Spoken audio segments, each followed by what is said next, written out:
नमस्कार, खबर दुनिया में आप सभी का स्वागत है। मैं हूं अश्विनी कुमार मिश्र। खबर दुनिया की यानी विश्व की सभी अहम खबरें आधे घंटे में आप तक।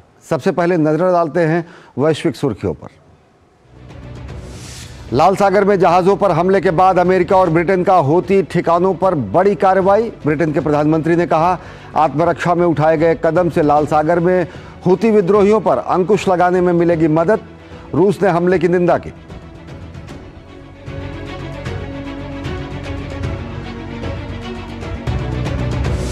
इजराइल ने अंतर्राष्ट्रीय अदालत से दक्षिण अफ्रीका के मुकदमे को खारिज करने की मांग की। कहा, पेश की जा रही है बेहद विकृत, तथ्यात्मक और कानूनी तस्वीर। खुद को बताया दहशतगर्दी का पीड़ित।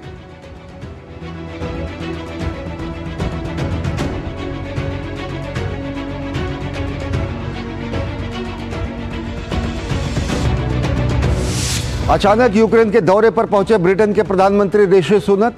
दोनों देशों ने रक्षा समझौते पर किए हस्ताक्षर। यूक्रेन के लिए 2.5 बिलियन पाउंड सहायता पैकेज की घोषणा।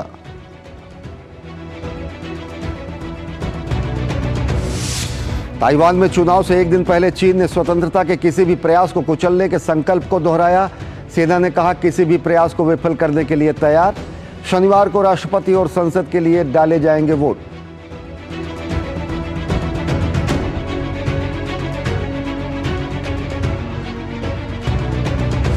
और म्यांमार में सेना और विद्रोही अलायंस के बीच अस्थायी युद्ध विराम को लेकर बनी सहमति। दोनों पक्षों ने की है पुष्टि।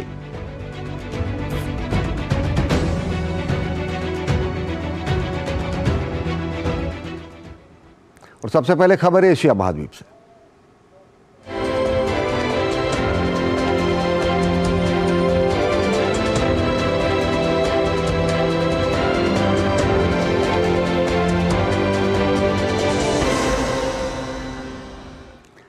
अमेरिका और ब्रिटेन ने लाल सागर में व्यापारिक जहाजों को निशाना बना रहे हूती विद्रोहियों के खिलाफ बड़ी कार्रवाई की है।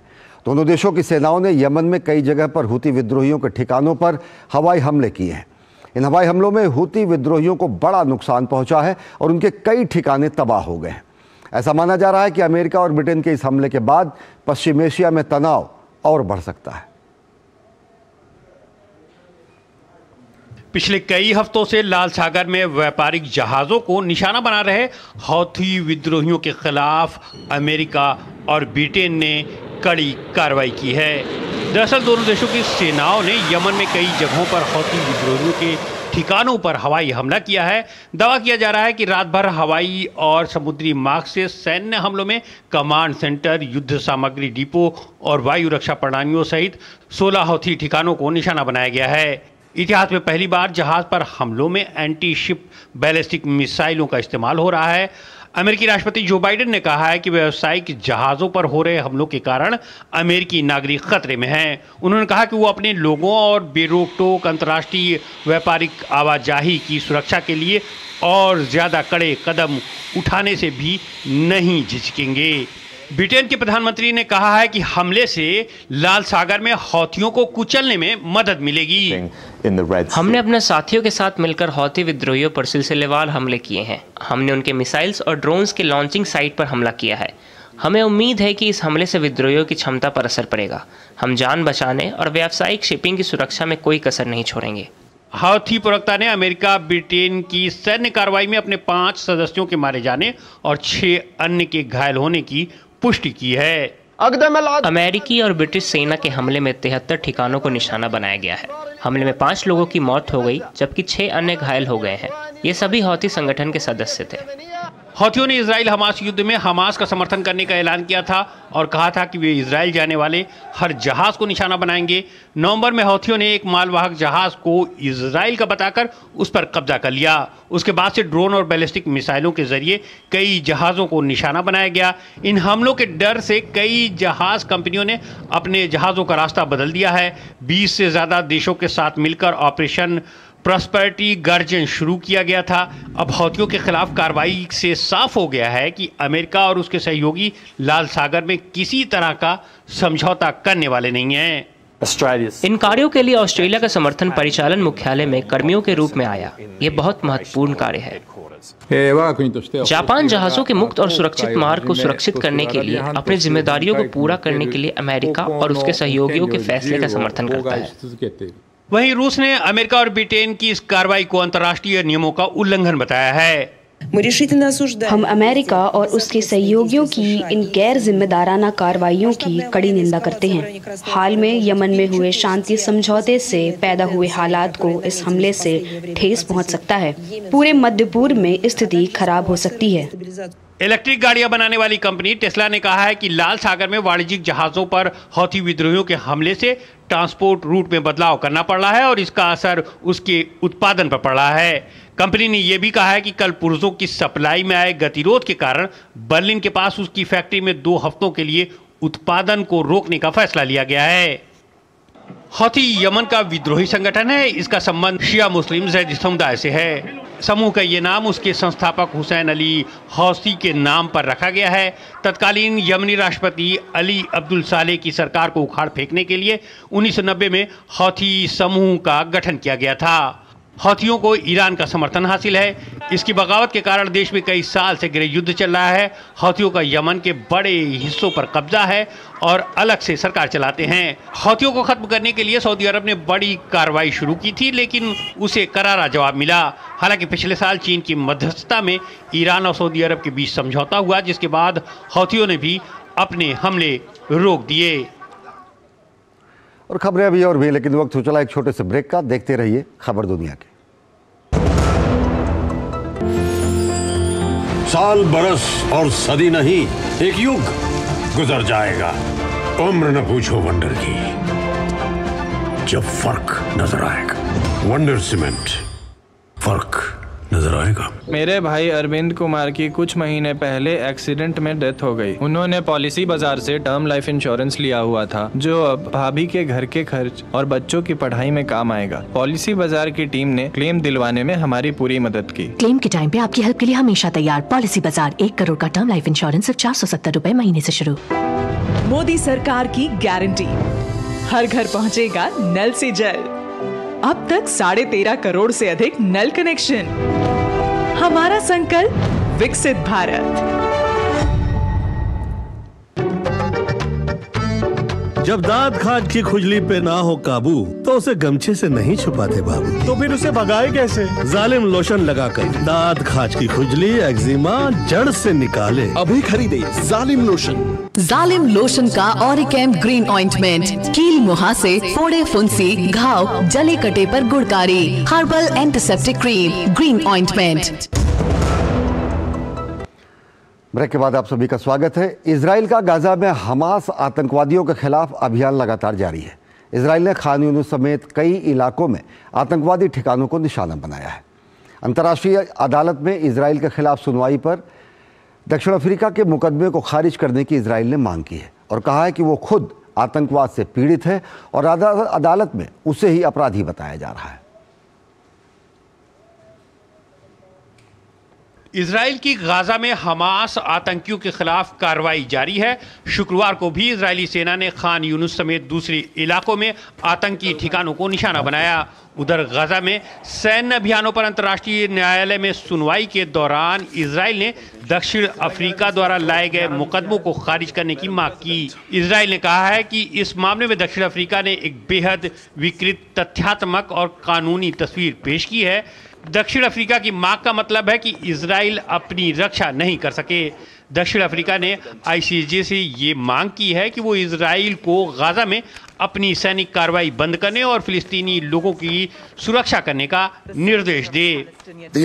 आवेदक ने खेदपूर्वक अदालत के समक्ष अत्यंत विकृत तथ्यात्मक और कानूनी तस्वीर रखी है। ये पूरा मामला गैर संदर्भित और जोड़ तोड़कर भटकाने की कोशिश है। इस बीच प्रधानमंत्री बेंजामिन नेतन्याहू ने अंतर्राष्ट्रीय न्यायालय में इजराइल के खिलाफ केस दायर करने के लिए दक्षिण अफ्रीका की आलोचना की है। उन्होंने अपना पक्ष रखते हुए कहा कि हम आतंकियों से लड़ रहे हैं, हम झूठ से लड़ रहे हैं। 7 अक्टूबर को हमास ने हमला कर महिलाओं के साथ बलात्कार किया, उन्हें जला दिया, टुकड़े टुकड़े किए। उन्होंने बच्चों, महिलाओं, बुजुर्गों, युवा पुरुषों और युवा महिलाओं का सिर काट दिए। उधर अदालत के बाहर इजराइल के समर्थकों ने विरोध प्रदर्शन किया है। इन लोगों का कहना था कि जो पीड़ित हैं उसे ही अपराधी बताया जा रहा है। 7 अक्टूबर को जो कुछ हुआ उसे पूरी दुनिया ने देखा कि बच्चों, बुजुर्गों, युवाओं और पुरुषों और महिलाओं के साथ क्या किया गया। 7 अक्टूबर को इसका शिकार इजराइल हुआ, जहां 1200 लोगों का कत्लेआम हुआ। पुरुष, महिलाएं और बच्चों का अपहरण किया गया और इस समय पीड़ित को अपराधी कहा जाता है। वहीं फिलिस्तीन समर्थक प्रदर्शनकारियों ने अंतर्राष्ट्रीय न्यायालय के बाहर इजराइल की जवाबदेही तय किए जाने की मांग की। उधर हमास द्वारा बंधक बनाई गई महिलाओं के समर्थन में इजरायली महिलाओं ने दक्षिणी इजराइल के उरीम में विरोध प्रदर्शन किया। हमास ने 7 अक्टूबर को इजराइल पर हमला कर सभी उम्र के 240 से अधिक लोगों का अपहरण कर लिया था। अस्थायी संघर्ष विराम के दौरान कई लोगों को रिहा कर दिया गया, लेकिन अभी भी 130 से अधिक लोग हमास के कब्जे में बताए जा रहे हैं। गाजा में 100 दिनों से अधिक समय से लोग बंधक हैं, लेकिन दुनिया चुप है। मीटू आंदोलन, संयुक्त राष्ट्र, महिला आंदोलन से जुड़े लोग कहाँ हैं? 7 अक्टूबर को हुए हमले के जवाब में इजराइल गाजा में हमास पर कार्रवाई कर रहा है। इजराइल का कहना है कि अपनी रक्षा करने और अपना भविष्य सुनिश्चित करने के लिए उचित अधिकार को तब तक बरकरार रखा जाएगा जब तक कि पूरी जीत न हो जाए। और म्यांमार की सत्तारूढ़ सेना ने जातीय अल्पसंख्यक सेनाओं के गठबंधन के साथ अस्थायी युद्ध विराम पर सहमति जताई है। म्यांमार की जुंटा ने शुक्रवार को पुष्टि की है कि वो चीन की मध्यस्थता वाली बैठक में जातीय अल्पसंख्यक सेनाओं के गठबंधन के साथ अस्थायी युद्ध विराम पर सहमत हुई है। जुंटा ने कहा कि वो हमारी योजना युद्ध विराम समझौते पर आगे चर्चा करने की और उसे और मजबूत करने की है। हम बॉर्डर गेट्स को फिर से खोलने के लिए म्यांमार और चीन के बीच आगे की चर्चा में शामिल होंगे। और पूरी दुनिया की निगाहें ताइवान चुनाव पर टिकी हैं। ताइवान में शनिवार को होने वाले मतदान से एक दिन पहले चीन ने ताइवान को धमकी दी है। एक और एकीकरण को लेकर स्वशासित ताइवान पर चीन दबाव बनाने की कोशिश कर रहा है, तो वहीं चीनी सेना ने स्वतंत्रता के किसी भी प्रयास को कुचलने का संकल्प दोहराया है। लेकिन ताइवान चुनाव की अगर बात करें तो लाई को राष्ट्रपति पद के दौड़ में सबसे आगे माना जा रहा है। लाई को ताइवान की स्वतंत्रता का मुखर समर्थक माना जाता है। बढ़ते भू राजनीतिक तनाव के बीच ताइवान शनिवार को होने वाले मतदान के लिए तैयार है। पिछले कुछ सालों में एकीकरण को लेकर स्वशासित ताइवान पर चीन का दबाव काफी बढ़ गया है। चीनी सेना ने रिकॉर्ड संख्या में ताइवान में घुसपैठ की है, इसलिए चीन चुनाव में बड़ा मुद्दा बनकर उभरा है। डेमोक्रेटिक प्रोग्रेसिव पार्टी के राष्ट्रपति पद के उम्मीदवार लाई चिंगते चीनी शासन के तहत हांगकांग में स्वतंत्रता पर कसते अंकुश के मुद्दे को प्रचार के दौरान प्रमुखता से उठा रहे हैं। उन्होंने कहा कि अगर ऐसा ताइवान में होता है तो हांगकांग जैसे हालात यहाँ भी बन जाएंगे। चीन काफी पहले से ही इस द्वीप पर दावा करता रहा है, लेकिन हाल के सालों में राष्ट्रपति साई इंग वेन और उनकी डेमोक्रेटिक प्रोग्रेसिव पार्टी के शासन के दौरान दोनों देशों के संबंधों में काफी खटास आई है। चीन का मानना है कि ताइवान उसका एक अभिन्न अंग है और एक दिन उसका चीन में विलय तय है। वहीं चीन को लेकर मुख्य विपक्षी दल का रुख थोड़ा नरम ही रहता रहा है। कई लोगों का मानना है कि सत्तारूढ़ दल जनता से किए गए वायदों को पूरा करने में सफल नहीं रही है। बावजूद इसके उन्हें डर है कि अगर विपक्षी दल सत्ता में आते हैं तो चीन का प्रभाव बढ़ जाएगा। मुझे चिंता हो रही है कि मौजूदा विपक्षी दल अभी भी कुछ हद तक चीन समर्थन में खड़े दिखाई देते हैं। इस वजह से मैं काफी चिंतित हूं कि कहीं यहाँ भी हांगकांग जैसी स्थिति न हो जाए। लाई को राष्ट्रपति पद की दौड़ में सबसे आगे माना जा रहा है। उन्होंने ताइवान की स्वतंत्रता के लिए मुखर समर्थक के रूप में देखा जाता है। चीन उन्हें कतई पसंद नहीं करता है। चीन ने मतदान से पहले सही विकल्प चुनने की चेतावनी दी है। सही विकल्प का मतलब वो उम्मीदवार हैं जिनके जीतने से चीन का रास्ता आसान हो जाएगा। इस वजह से चीन कभी उन उम्मीदवारों को सत्ता में नहीं देखना चाहेगा जो उसका विरोध करते हैं। विपक्षी कुआंगमितांग पार्टी सत्ताधारी पार्टी के गढ़ दक्षिणी क्षेत्र में बढ़त हासिल करने का दावा कर रही है। ताइवान में अच्छे नतीजे आएंगे और मेरा मानना है कि ताइवान में कुओमितांग उम्मीदवार चुने जाएंगे ताकि हम सफलतापूर्वक दक्षिणी ताइवान पर कब्जा कर सके। 1949 में गृह युद्ध के दौरान जब चीन में राष्ट्रवादी पार्टी कुओमितांग KMT चीनी कम्युनिस्ट पार्टी से हार गई तो पीछे हटकर ताइवान द्वीप पर शरण ले ली और यहां सरकार का गठन किया। तब से ही ये द्वीप स्वशासित है। दशकों बाद ताइवान ने संविधान के साथ लोकतंत्र को अपनाया। ताइवान के अधिकतर लोग खुद को चीन से अलग मानते हैं, लेकिन चीन ताइवान पर नियंत्रण को राष्ट्रीय सुरक्षा का मुद्दा मानता है। चीन कई बार कह चुका है कि एकीकरण तो होकर रहेगा, इसलिए इसके लिए ताकत के इस्तेमाल की संभावना से इनकार नहीं किया। संयुक्त राष्ट्र ताइवान को अलग देश के रूप में मान्यता नहीं देता है। दुनिया में सिर्फ 12 देश हैं जो ताइवान को अलग मुल्क मानते हैं। अमेरिका हालांकि एक चीन नीति को स्वीकार करता है, लेकिन ताइवान के साथ उसके अलग संबंध हैं और ताइवान के साथ खड़े रहने का बार बार ऐलान करता है। 2022 में अमेरिकी हाउस स्पीकर नैन्सी पेलोसी ने ताइवान यात्रा की तो क्षेत्र में काफी तनाव बढ़ गया था। और वक्त हो चला एक और छोटे से ब्रेक का। देखते रहिए खबर दुनिया की। साल, बरस और सदी नहीं, एक युग गुजर जाएगा।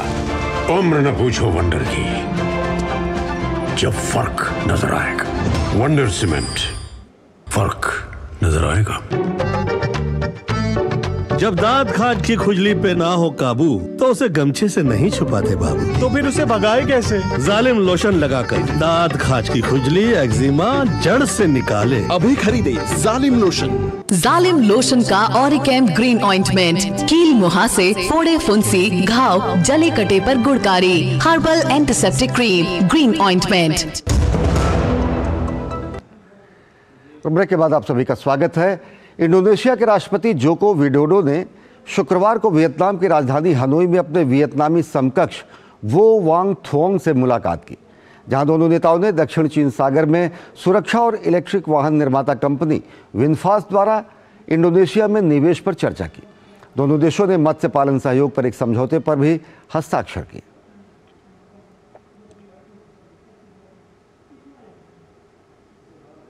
और रुक करते हैं यूरोपीय महाद्वीप की ओर।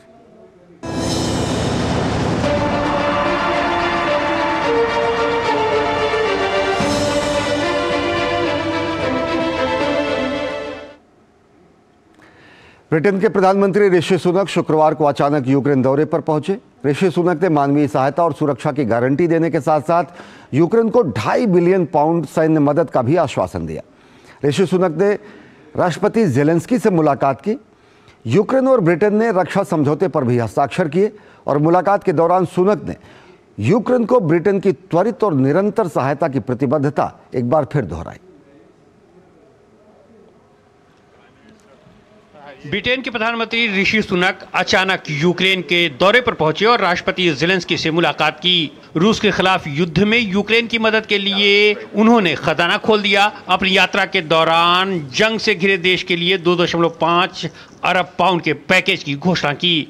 ब्रिटेन ने जो मदद यूक्रेन के लिए दी है वो पिछले साल में 2 अरब पाउंड की रकम से ज्यादा है। ये समर्थन पैकेज अगले वित्त वर्ष से दिया जाएगा। ब्रिटेन सरकार ने कहा कि यूक्रेन को दी गई इस फंडिंग से उसे ड्रोन हासिल करने में सबसे बड़ी मदद मिलेगी। हम 2.5 बिलियन पाउंड की नई प्रतिबद्धता के साथ उसकी समाप्ति तिथि से पहले ही कार्रवाई कर रहे हैं, जो कि पिछले वर्षों में प्रदान की गई राशि से अधिक है। यूक्रेन के लिए ब्रिटिश फंडिंग में बढ़ोतरी का उद्देश्य लंबी दूरी की मिसाइलें, एयर डिफेंस सिस्टम, तोपखाने के लिए गोला बारूद और समुद्री सुरक्षा के साधन मुहैया कराना है। इस नए पैकेज से निगरानी के उपकरण, लंबी दूरी तक के हमले के हथियार और समुद्री ड्रोन सहित हजारों सैन्य ड्रोनों की तेजी से खरीद और उत्पादन के लिए खर्च किए जाएंगे। इस दौरान दोनों देशों के बीच सुरक्षा समझौते पर हस्ताक्षर भी हुए। राष्ट्रपति जेलेंस्की ने इसे अभूतपूर्व सुरक्षा समझौता बताया। जेलेंस्की ने कहा कि यह समझौता तब तक प्रभावी रहेगा जब तक यूक्रेन नाटो में शामिल नहीं हो जाता। साथ ही उन्होंने कहा कि वो पिछले महीने की तुलना में अब अधिक आश्वस्त हैं कि यूक्रेन अमेरिका से वित्तीय सहायता प्राप्त कर लेगा। वहीं ऋषि सुनक ने कहा कि यूक्रेन में रक्षा औद्योगिक उत्पादन विकसित करने पर काम किया जा रहा है। हम यूक्रेनी लोगों को समर्थन का एक मजबूत संकेत भेजना चाहते हैं। साथ ही व्लादिमीर पुतिन को भी ये जानने की जरूरत है हम कहीं नहीं जा रहे हैं। इस बीच रूस ने 300 बिलियन अमेरिकी डॉलर तक की जब्त की गई रूसी संपत्ति को यूक्रेन के पुनर्निर्माण में इस्तेमाल करने की अमेरिका की योजना को 21वीं सदी की चोरी बताया है। अमेरिका को चेतावनी देते हुए कहा कि अगर ऐसा हुआ तो कड़ी जवाबी कार्रवाई के लिए तैयार रहे। अगर अमेरिका ने ऐसा कोई कदम उठाया तो कड़ा जवाब दिया जाएगा। उपाय ऐसे होंगे कि वे व्यापार और आर्थिक युद्ध के अगले दौर को भड़काने वालों के लिए दर्दनाक और ध्यान देने योग्य होंगे। इस बीच रूसी रक्षा मंत्री सर्गेई शोइगु ने Moscow tactical missile apartment corporation factory का निरीक्षण किया। रक्षा मंत्रालय ने एक वीडियो जारी किया जिसमें बमों और मिसाइलों के विभिन्न तत्व दिखाए गए और बताया गया कि सभी घटक 100% रूस में ही निर्मित हैं। और वक्त हो चला एक और छोटे से ब्रेक का। देखते रहिए खबर दुनिया के। साल बरस और सदी नहीं, एक युग गुजर जाएगा। उम्र न पूछो वंडर की, जब फर्क नजर आएगा। वंडर सीमेंट, फर्क नजर आएगा। जब दांत खाज की खुजली पे ना हो काबू तो उसे गमछे से नहीं छुपाते बाबू। तो फिर उसे भगाए कैसे? जालिम लोशन लगाकर दांत खाज की खुजली एक्जिमा जड़ से निकाले। अभी खरीदे जालिम लोशन। जालिम लोशन का ऑरिकैम ग्रीन ऑइंटमेंट कील मुहासे, फोड़े फुंसी, घाव, जले कटे पर गुड़कारी। Herbal antiseptic cream green ointment. Break के बाद आप सभी का स्वागत है और अब बात करते हैं दुनिया के दिल की।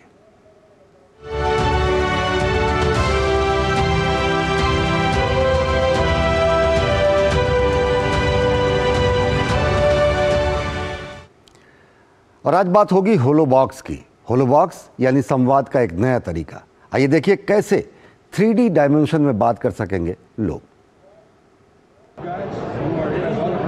क्या आप भी उन लोगों में से हैं जिन्हें इसका एहसास होता है कि बदलते समय के साथ लोग एक दूसरे से और भी दूर होते जा रहे हैं? तो आप ऐसा सोचने वाले अकेले नहीं हैं। बदलते समय के साथ आज के दौर में लोग केवल फ़ोन कॉल, जूम या वीडियो कॉल के विभिन्न ऐप्स के माध्यम से एक दूसरे से बातें करते हैं। अब हम लोगों की आदत तो नहीं बदल सकते, पर क्या हो अगर हम उनके इस अनुभव को बेहतर बना दें? क्या हो अगर आप जब लोगों से आभासी दुनिया के माध्यम से बात करें तो ऐसा लगे जैसे वो बिल्कुल आपके सामने सजीव खड़े होकर बातें कर रहे हैं? तो आपको जानकर खुशी और आश्चर्य होगा कि अब ऐसा संभव है। अब आप लोगों से आभासी दुनिया में सिर्फ 2 डायमेंशन में नहीं बल्कि 3 डायमेंशन में बातें कर सकते हैं।